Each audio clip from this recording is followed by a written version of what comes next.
बटाट्याचा स्टफिंग पराठा करणार आहे आपण. त्यासाठी आपण मिक्सरमधून कांदा, लसूण, आलं टाकतोय, धणे टाकतोय, जिरे टाकतोय, ओवा टाकतोय आणि कढीपत्ता, हिरव्या मिरच्या, हिंग, हळद, तीळ टाकतोय, अ, तिखट टाकतोय कारण मिरच्या कधी-कधी तिखट नसतात. त्यामुळे आपण हा ऑप्शन त्याच्यामध्ये टाकतोय.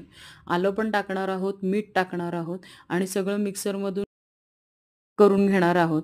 बटाटे आपण ऑलरेडी उकडवून घेतलेत. इकडे आपण एक मध्ये त्याच्यामध्ये जे ग्राइंड केलं होतं ते सगळं तेलात छान परतवून घेणार आहोत. छान लालसर होऊ द्यायचे आणि बटाटे इकडे स्मॅश करून ते बटाटे त्याच्यात ॲड करायचे. आपण ऑलरेडी सगळं त्याच्यामध्ये मिक्सरमध्ये काढतानाच सगळं टाकलेलं आहे. त्यामुळे विशेष टाकायची काही गरज नाहीये त्यामध्ये.